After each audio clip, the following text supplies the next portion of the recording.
Hi there, in this screencast, I'm going to go over the War Lab. We're going to learn a little bit about generating random numbers and how to randomly order the contents of an array.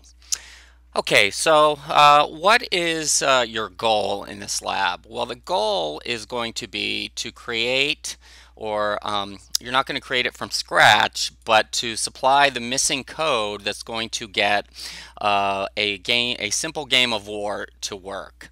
So if you look, I've included the jar file of my completed version of War in the feed in your Google Classroom feed.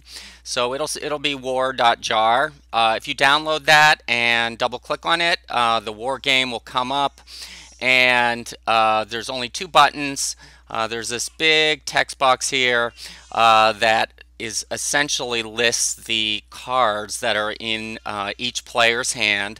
So this is like player 0 over here, and we'll say this is player 1. You can see that this is the top of his deck or her deck, and this is the top of his or her of the other player's deck.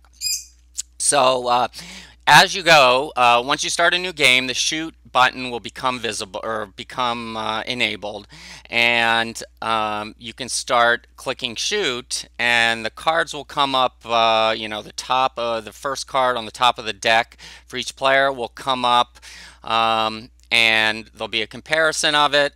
It's point values, so obviously a queen beats a 2.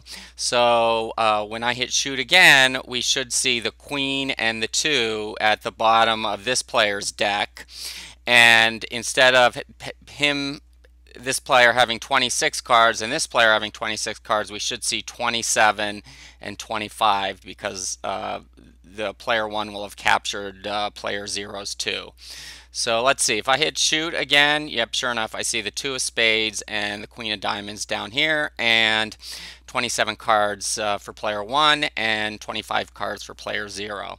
So if I just click shoot, continue to click shoot, I should see, wow, looks like player 0 is actually doing significantly better.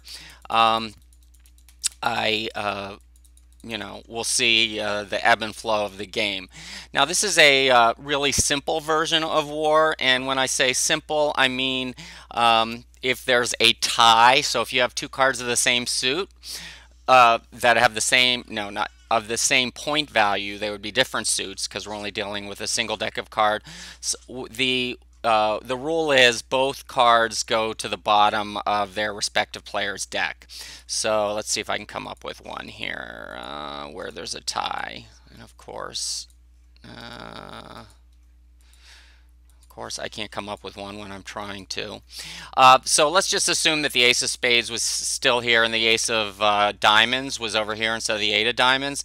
What would happen is the ace of spades would go back to the bottom of his deck or her deck, and the ace of diamonds would go to the bottom of that player's deck. All right, so it's a pretty simple game of war, and what you're going to be doing is writing the code that will randomize, shuffle the deck. You'll write a method that will count how many aces are in one of the decks of cards, and each deck is, as you probably guessed, is going to be a one-dimensional array.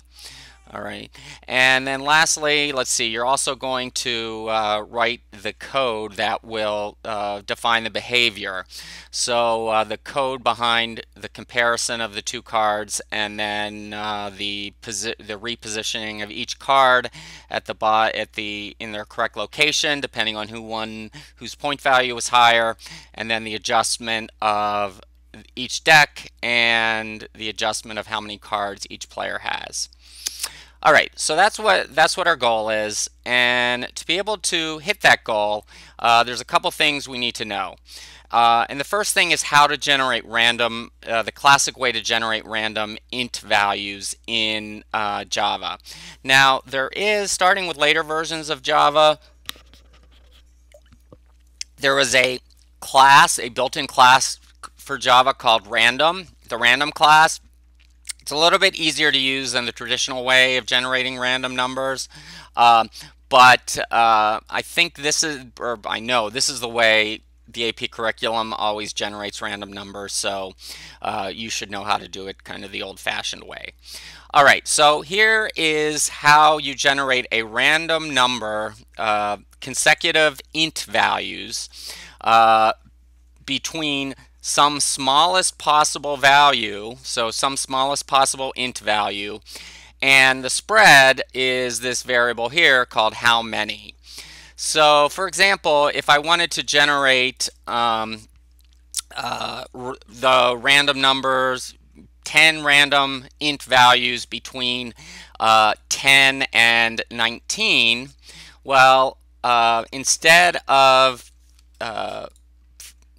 10, I would put, well, let's say 20 random numbers between 10 and 29.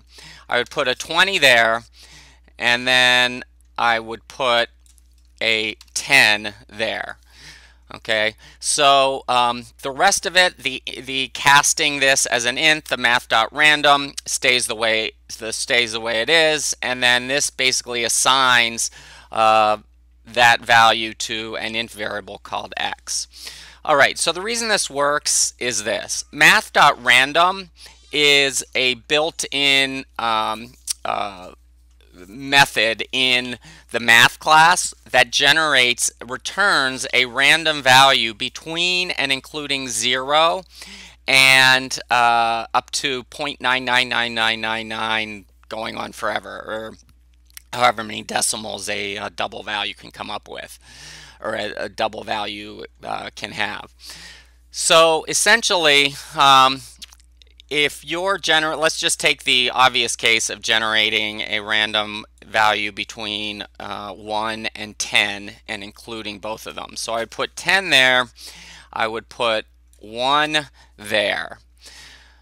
Okay, so what's going to go on here? Well, let's say that when you call this, when this gets executed, math.random generates 0 for whatever reason. So it's going to multiply 0 times 10 and get 0, and then add 1 and get 1, but of course it's going to be 1.0 because this is a double value. So a double value times an int value is going to give you a double value. Then a double value plus an int value is going to be also a double value. So now when you cast a double value, so this whole thing is going to be end up being a double literal value. When you cast it as an int, remember putting parentheses, putting the new data type inside the parentheses will cast this as an int. What happens is it chops off all of the double value that's past the decimal point. So in the case of when math.random comes up with 0, we get 0 times 10, that's 0.0, plus 1 is 1.0. It's going to chop off the 0.0 and give you a 1. Let's say it generates 0.05. Math.random does 0.05. Well, 0.05 times 10 is 0.5. 0.5 plus 1 is 1.5. Cast that as an int, you also get 1. Let's say it generates 0.11. 0.11 times 10 is 1.1. 1.1 plus 1 is 2.1. Cast that as an int, you get 2. All right. Let's say you want to do 0.1, or it generates 0.56 for math.random. 0.56 times 10 is 5.6, plus 1 is 6.6. Chop off the 0.6, and you end up, when you cast that as an int, and you get 6. So that's pretty much the way you generate random numbers in AP Computer Science. You really need to be familiar with this formula. It's casted as an int value. It's math.random times how many plus smallest value. Okay, now one common error is people will accidentally forget these parentheses, And what's going to happen there? Well, the casting as an int takes precedence over the multiplication and the addition. So if you write it this way, what's going to happen is this value is always going to end up being 0. Because math.random is a double value between 0 and 0.9999. So when you cast that value as an int, well, that's 0 point whatever, and the point whatever is going to get eliminated, and you're going to end up with 0. So you'll end up with 0 times how many plus the smallest value possible value. If you write it this way, you're always going to end up with just the smallest possible value. All right, yeah. So you don't want to do that. You want to put parentheses around there, and how many is an int value, and smallest possible also must be an int value if I didn't mention that. Okay, so that's the formula for generating random numbers. So in the card game, we have 52 playing cards. So we're going to generate 52 a random value, int value, when we're shuffling between 1 and 52 or 53. So what would be the formula for that? Well, we want 52 consecutive integers, and we're going to start with 1. All right, so that will generate, this formula or this statement would generate a random number between and including 1 and 52. Okay, so you need to know that. Now, the second thing that we need to, you're going to need to know is how to randomly order an array of values. Okay, so there's two approaches that I'm familiar with. There may be more approaches. One of them is kind of the preferred way. It's the more efficient way to randomly reorder elements that are in an array. The other one's a little bit less efficient, but it's kind of simple in the way you might think about how it operates. So you can do either in your card game. I will say that if you're using the second less efficient approach, once you get up to a certain number, an array of a certain size, it just becomes so slow that it's practically not feasible to use the less efficient way. Okay, so let's look at what these two algorithms are. I'm kind of going to model the algorithms here and describe what's going on.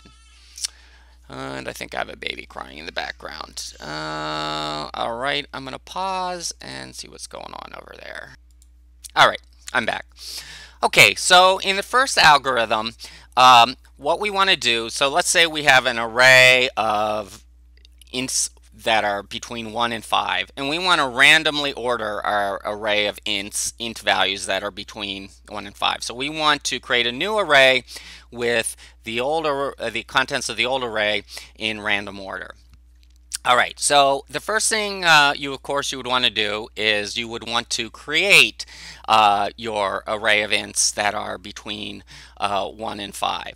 So how would I create an array of int values between 1 and 5 with 1 and 5 being inside the array? So 1 in position, let's say 0, a 2 in position 1, and so on. I would do something like this. I would say int array equals new int 5, and then I would use a for loop to put populate the values in the array with 1 to 5. So I'm going to say for int I equals 0, I less than array dot length, and of course I could have said I less than 5 if I wanted to, but you might as well use array dot length. That's the most efficient way to write the for loop, because if your array is a different size, you don't have to really know what size it is when you're writing the for loop.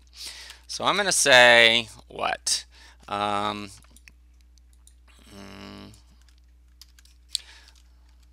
going to say array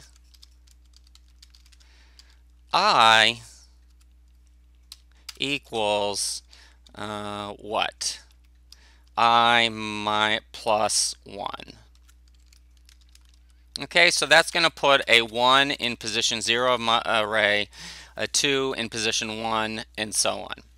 Okay, so now how am I going to randomly or reorder the elements in this array and assign them back to my original array? Okay, well, to do this, you need to create kind of another array that's going to be the same size as the array you're trying to reorder.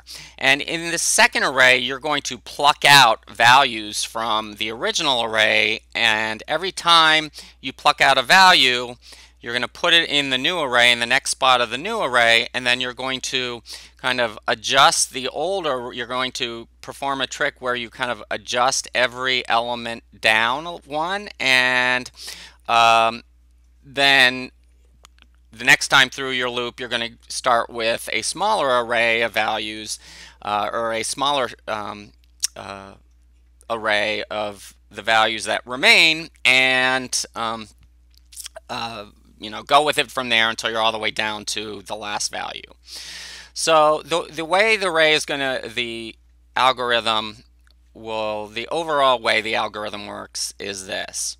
Okay, so you're going to have a loop that goes between however many times the size of your array is that you want to reorder. So the first time through, you're going to generate a random number between 1 and however long the array is. Okay, and you're going to kind of keep track of where the last virtual end of the array that you're going to choose from is. So in the first situation, the first time through the loop, I generate a random value between 1 and 5, and including 1 and 5, and let's say it comes up with a 3. So what do I do with the 3?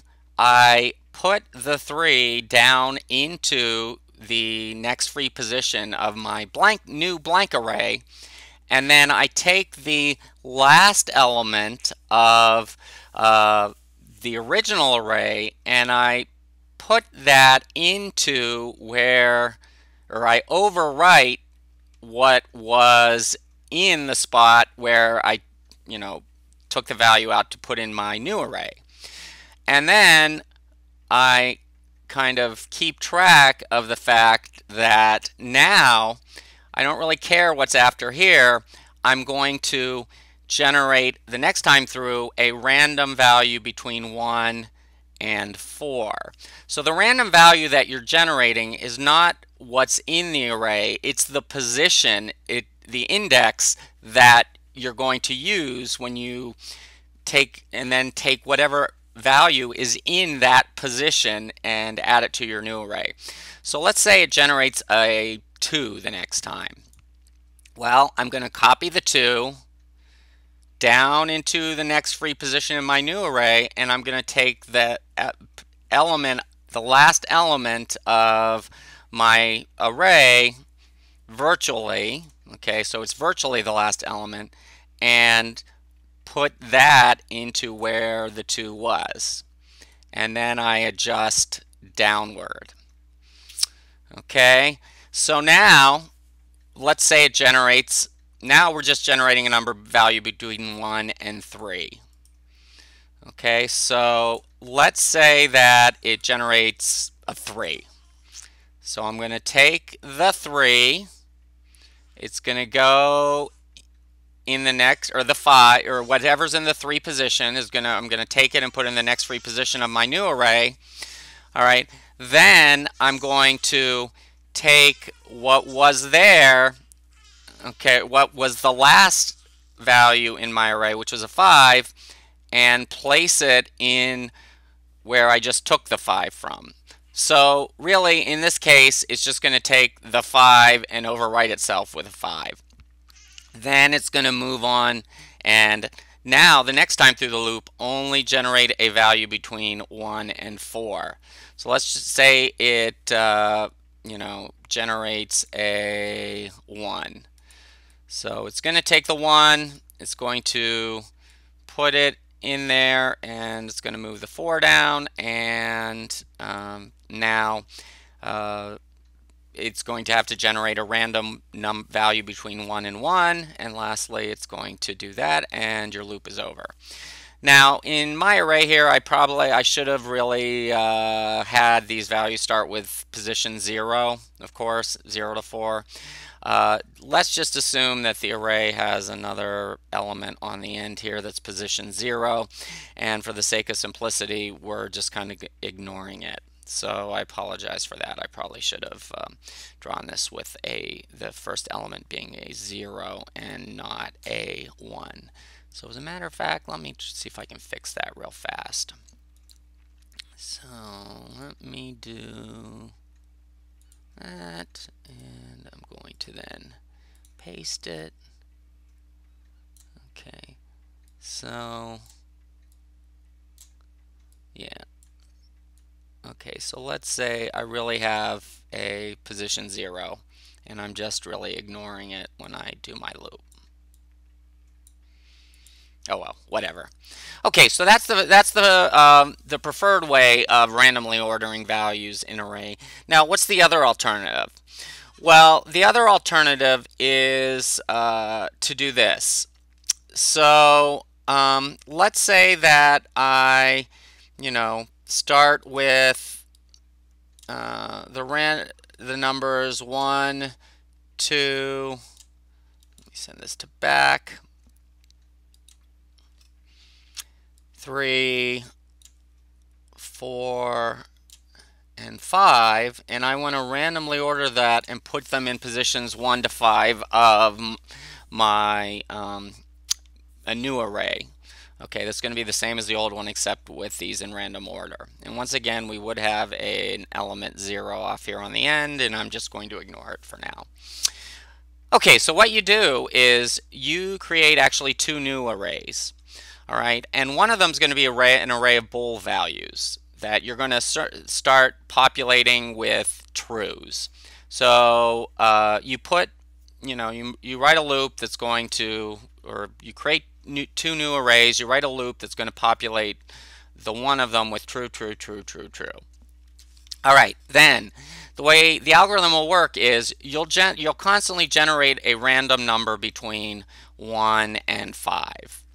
All right, so every time you generate a random number between 1 and 5, you check to see if the corresponding element in that position is either true or false. If it's true, you take the value that's in that position and you put it in, the position of the next free position in the new array. And then you change it to false. All right, so now let's say it generates a 3, your loop, and you generate a 3. Well, is a true in the 3rd position? Yes, it is. In the 3 position? Yes, it is. So it's going to take whatever's there, move it down there, and change that to false. Okay, let's say by chance it generates a 3 again. Well, it looks and sees that that value is false, so it says, oh, I can't use that. I'm going to have to generate another random number. So let's say it generates a 1 again. Oh, that's false. I can't use what's in there. I've already used it. It's going to generate another random number. 4. Let's say it generates 4. Oh, 4 is what's in position 4 is true. So we can go into the original array, take out what's in there, and change it to false. Okay, so how do I go about having it generate another random number if it finds a true in that position of the array? Well, what I need to do is use a while loop. All right, so let's say that I have my array of 1 to 5, and I'm going to make a Boolean array the same size. So I'm going to say Boolean is available. I'll call it is available equals new Boolean, and then what did I say? 5. Okay. And I'm going to say, let me make my shuffled array. So I'm going to say int shuffled, or I'll call it new array. New array equals new int 5. All right, and then I'm going to say what? For int I equals 0, I less than 5, or I'll say array dot length I plus plus. Okay, and then I'm going to say, okay, int position equals int, oops, didn't mean to do that, int math.random times, how many do I want? 5, starting with zeros. So I need to do 0 to 4. And then I'm going to say, oh yeah, you know what? Let me populate my Boolean array with true values. So I'm going to say for int I equals 0, I less than is available dot length I plus plus, and I'm going to say is available I equals true. Okay, so now down here where I'm actually coming up with the values, I'm going to say, oh, I need another parentheses. Nope, I don't. I'm going to say I need a semicolon. Okay, I need a little while loop that checks to see if the corresponding position in my Boolean array is true or not. And I'm going to say while while not is available position, what? Well, generate a new random position value. Okay, so basically the outcome of this is when the code finally gets to this point, it will have found the value that it's going to use, and it's going to say what? My new array is called new array, and it'll be new array I equals whatever is in that position. So of the original array. Array bracket position semicolon, and now I need to set that in my Boolean array. I need to set whatever's in that position to be false. So I'm going to say, let's see, what is it called? Is available bracket I equals false. All right. So this is the inefficient way to write a way to randomly order a list of values that are in an array. Okay, lastly, I could say, the final thing I could say is this, array equals new array. Okay, so that's going to reassign whatever's in the array, the shuffled array. It's going to cause array to point at that, so that now my array variable is going to actually have be what's in new array, or be the new array. Okay, so that's kind of the lazy man's inefficient way to write it. I didn't write the code for the preferred way because I want you to kind of figure that out yourself just by kind of looking at the algorithm that I've written, or describing the algorithm. So once again, the preferred way is to do this. I start with my array and I'm pointing at the end. I start with my blank and a blank array that I created. generate a random value between, this and this, the indices of however long the array is. Okay, it generates a 3. Takes the 3, puts it in the next free position of my new array, takes what's at the end of this array, assigns that to the 3 position, and now it generates a random number between 1 and 4. So let's say it generates a 2. Well, what's in the 2 position? A 2, so it puts that in the next free position of my unshuffled or shuffled array.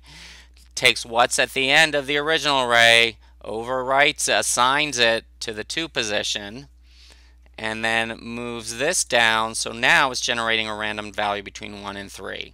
So let's say it generates the 3.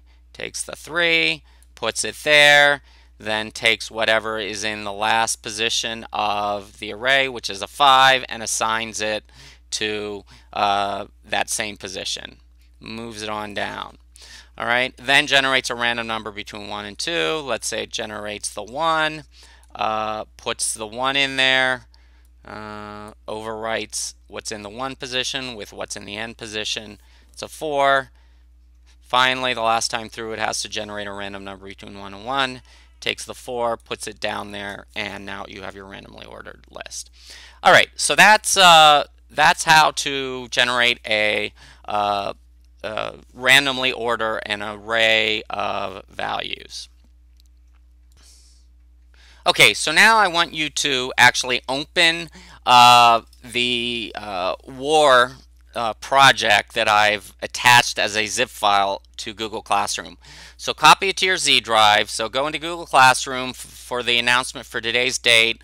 One of the files will be called war.zip. Download that, extract it, so double click on it, extract it, then open NetBeans and open that project. Alright, so what do we have and how is this set up? Well, a lot of what's in the class, and there's only one class to keep things simple, and it's called board.java. So go into source packages, board.java, double click on that. You will see the source code and the code that comments where you need to fill in the code. So let's kind of have an understanding of the way our war game is modeled in this Java program before we try to write the code. So the way this is modeled is the deck is each player has a deck of cards. Okay, and one's called player 0 cards, the other's called player 1 cards, and it's each of those is an array of int values. Okay, so what are the int values? Well, each different int value represents a card in a deck of playing cards. Starting with 1 being, I think it is, in fact, let me go and look. 1 is the 2 of clubs. So 1 to 13 are the clubs, 2, 3, 4, 5, 6, 7, 8, 9, 10, Jack, Queen, King, Ace. Then the next values, 14 through 26, represent the diamond suit. So in corresponding numbers for 2 through 13, or 2 through the ace of diamonds, are the int values 14, 15, 16, 14 through 26. Then the next one suit would be 27 through, let's see, what is it, 39, and those are the spade suits. So you have 27 is the 2 of spades, 28 is the 3 of spades, and so on. And then the last set between 40 and 52 are the club, or the hearts. Okay, so each int value between 1 and 52 represents a playing card. Okay, so so the next thing you need to know is, you kind of want to have an understanding, is how do you assign each playing card? How does it decide what the value of a playing card is, so that it can compare them when the user clicks the shoot button and pick the card that's worth more points? Okay, well, there's a little method called card value, which has one parameter, an int value, which is going to be turn out to be a number between 1 and 52. And it checks what that number is, and it gives it a certain point value. So the 2s would have, I arbitrarily have a point value of 2. And what are the card numbers that are 2? Well, they're 1, 14, 27, and 40. The 3s, the 3 of each suit is going to have a point value of 3. And those card numbers are 2, 15, 28, and 41. And so on, going down to the aces, which happen to be card numbers 13, 26, 39, and 52, where we made those 14 points. Okay, so that's how it decides the point value based on what the card number is. All right. Then if you look at the design view, oh, and I forgot to say this is a JFrame. So when you double click on board.java, this is going to come up. If it says if it's showing the design view, you click on source to show the source code. So this is the GUI, and when you run the program, what happens each time? Well, let me see if I can find where I had it. Yeah, there it is. Each time there's a listing here of what's in each player's hands. So, and this is just text. These are just strings. So basically what's going on is each time the player plays, there's a little for loop that goes through what's in each player's hand, looks at the card number, and just as it assigned it a point value based on what the card number was, it's going to assign, there's a string value based on what the card number is. So there's another method that returns a string, and it checks to see what card number you have, 1 to 52, and returns a string representing that card number. So that every time we play, you can kind of look and see what's in each player's hand and make sure your program is actually running correctly. Okay, so then what else do we have? We have 2 int values, num of aces player 0, num of aces player 1. Okay, and each those are int values which count how many aces the player has at the beginning of the game. The reason you want to do that is you don't want to have the game end when someone has all the cards, because that will never happen based on these simple rules. Based on these simple rules, there's no way for an ace to leave the hand of somebody. So what happens is the game checks to see if the one player has captured all of the other players' cards except for their aces, and that's what causes the game to end. All right, so that's why we have this little count aces method, and you need to write that method, and basically it needs to go through an int array, which is a parameter called player. So when you call the array, you're going to supply it the array player 0 cards or player 1 cards. You're going to go through and count how many aces are in the hand. So what are the ace card numbers? The ace card numbers are 13, 26, 39, and 52. So every time you encounter one of these values, you add 1 to your count variable, and you return that count variable at the end. So that's the first little set of the code that you need to write. It's count aces. Your code is going to go here. It's a simple method that counts how many times you see 13, 26, 39, or 52. Okay, so then the next one is shuffle and deal. So this is where you have to randomly order. You need to create an array that's called deck of cards.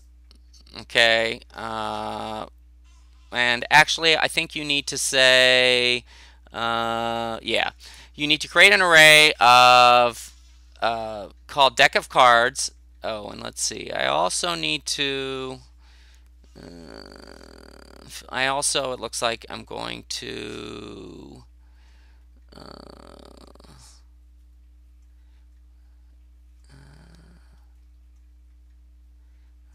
let me pause for a second and see if I remember how I'm doing this. Give me 1 second. All right, I figured it out. You get to ignore all of this. This code is written for you. This is the actual code that lists what's in the player's hand. So you don't have to mess with this. It will take care of itself. Your job is to populate player 0 cards and player 1 cards with 26 random int values between 1 and 52. So each one is going to have 26 values. Okay, so how is player 0 cards and player 1 cards structured? Well, it's structured this way. Whatever's in the 0 position will be how many cards the player has in their hand. So you're always going to have an int value in the 0 position that's basically going to tell you how many cards each player has left in their hand. It's always going to be in the 0 position.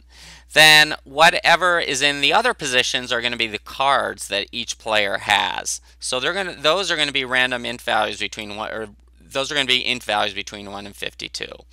So what do I need to do in Shuffle and Deal? Well, I need to make a deck of cards array that I'm going to put the numbers 1 to 52 in, and then I need to take the first 26 elements, values that are in, well, I need to shuffle that deck, so I need to randomly order the values that are in the deck array.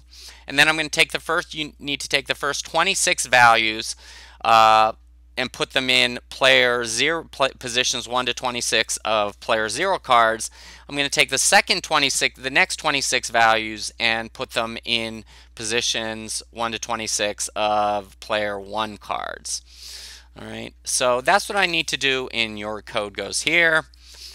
Okay, then the other thing you need to write is the shoot array. So the shoot array basically does this. It compares what's in position 1 of each array. So the card that's in position 1, it looks up how many points are there for that card for player 0 and how many points whatever's in position 1 of player 1 has.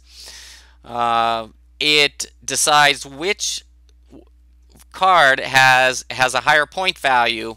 Then it takes that card and the other card of the other player and puts both of those cards at the end of the winning player's deck. And then what has to happen? Well, it needs to adjust the card length, the actual length of or how many cards are in each player's hand, and then it needs to move every element, adjust every element up 1 forward, so that it's going to overwrite what's in the position 1 of each hand and adjust every card forward.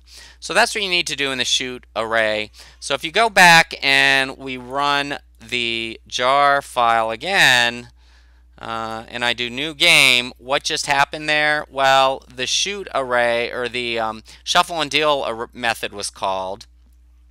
So if we actually go into my program and you double click on shoot, you'll see that the shoot method is called when they hit shoot, and you'll see that when they double click on new game, shuffle and deal is called. All right, so back to me running my game. When I do new game, shuffle and deal is called. It shuffles a deck of cards. It puts the first 26 random values for player 0 and another 26 random values for player 1. And then now it displays the first card. Every time we shoot, it decides which has a higher point value, takes those the numbers of those cards, puts them at the end of the winner, then moves every card forward 1 in the array so that the next card is available. Alright, I don't know if I did how great of a job I did explaining this.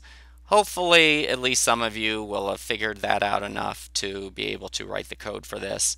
It's actually kind of a fun little program to write. Because it deals with playing cards and one-dimensional array of int values. Okay, so that was that, and you can go to it, and hopefully that made sense, and have fun writing the code.